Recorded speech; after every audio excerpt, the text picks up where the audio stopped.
In textbooks, the birth of the United States is framed like a sacred text, with the Founding Fathers as flawless intellects.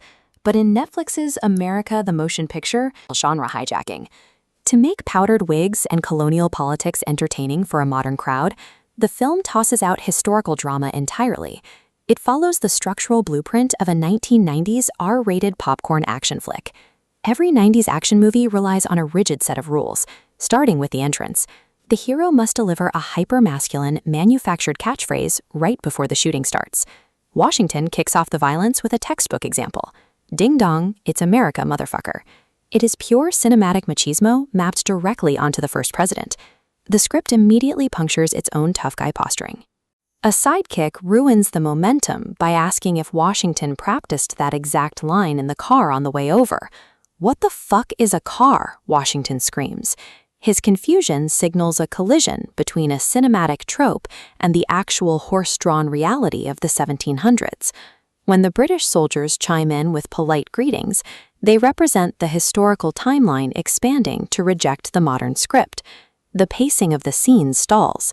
Everyone drops their designated action hero personas to acknowledge that the reality they are standing in makes absolutely no sense. This friction is the core comedy engine of the film. It sets up a recognizable modern action cliché, only to shatter it against rigid historical literalism.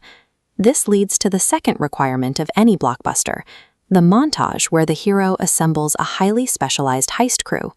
This trope requires a reluctant sidekick whose sole job is to point out the glaring logical flaws in the hero's grand plan.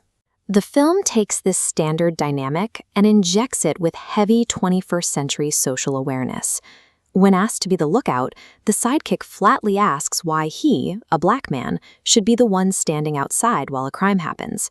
Injecting modern socio-political context into a generic heist setup creates a deeply uncomfortable friction. The characters can't just execute the trope, they have to awkwardly navigate the real-world implications of it. Then comes the heavy-hitter reveal, the predictable cinematic moment when the audience expects a highly competent, intimidating professional to join the team. Instead, Washington gets a guy named Smitty. The deliberate anticlimax prompts a thoroughly modern, defeated sigh from the commander-in-chief. Fuck my life. The writers build this elaborate blockbuster scaffolding not to tell a slick action story, but for the comedic joy of watching 18th century characters completely fail to execute it. While struggling with heist tropes, they eagerly embrace mindless spectacle. They charge into battle screaming, "Science!" while massive explosions erupt behind them. In these loud, chaotic sequences, the movie drops any lingering pretense of being a historical documentary. It fully leans into being a ridiculous, adrenaline-fueled fantasy.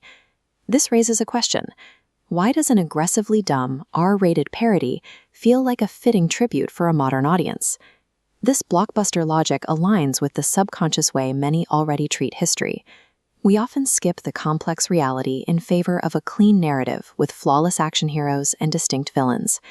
By turning George Washington into a foul-mouthed action star, the film takes a sanitized, mythologized history and reflects it back to the audience in its most honest, absurd, and transparently fictional form.